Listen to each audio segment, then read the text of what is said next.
Nimekuwa nikizungumza kuhusiana na uhatari wa ugonjwa wa bawasiri mara kwa mara na namna ambavyo imekuwa ni shida sana kwenye kupata matibabu ya kudumu hasa kwa njia za operation. Hebu sikiliza taarifa hii hapa. Karibu tena. Ugonjwa wa bawasiri unaojulikana kwa lugha ya kitaalamu kama hemorrhoids ni tatizo linaloathiri watu wote, ila zaidi huathiri watu wazima kuliko watoto. Inakadiriwa kuwa takriban 50% ya watu wote wako katika hatari ya kupata tatizo hili kutokana na mitindo ya maisha.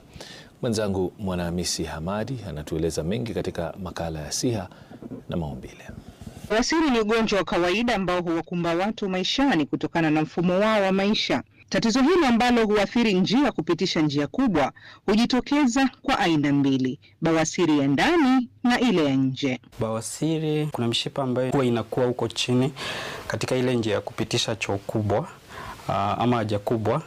Kwa kawaida huwa tunapata iko kwa kila mtu, lakini wakati mwingine wale watu ambao wanapata shinikizo ndani ya tumbo ama pressure imeongezeka ndani ya tumbo, unapata zile mishipa zimefura ama zimekuwa kubwa, zimekuwa hiyo tunaita hemorrhoids. Mambo yanayochangia bawasiri yakiwa ni pamoja na matatizo ya kutopata choo, kikohozi kilichopitiliza, kujamiiana kinyume na maumbile, magonjwa yanayoathiri njia ya haja kubwa na kukaa kwa muda mrefu.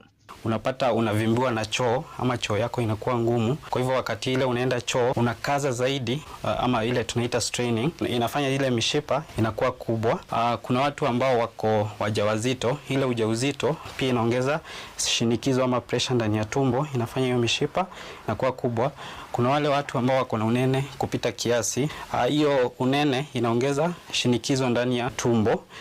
Hiyo inafanya hiyo pia mishipa inakuwa kubwa, na ile mishipa ambayo pia unapeleka damu kwa ini na pia inakuanga imeunganishwa na zile mishipa ambazo ziko katika hiyo njia ya haja kubwa zinakuwa zimefura. Kuna watu ambao tuseme wafanyiwa upasuaji wa hiyo njia ya kupitisha choo kubwa. Kuna watu ambao sana sana wameketi chini, tuseme ile wakati unaenda choo unatumia wakati mwingi uko umeketi sana, hiyo pia inaongeza hiyo hatari ya kupata hiyo ugonjwa wa bawasiri. Mara nyingi huenda mtu amepatwa na bawasiri bila kutambua iwapo haikuambatana na maumivu, lakini dalili zifuatazo zikijitokeza ni ishara ya kuwepo kwa tatizo hilo. Tumesema huko kwa njia ya haja kubwa kuna hizo mishipa ambayo inakuanga kwa kawaida.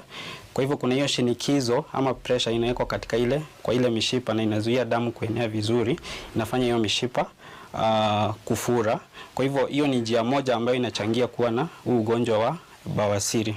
Dalili hizi zikijitokeza ni vyema kwa mtu kutafuta matibabu ili kuepuka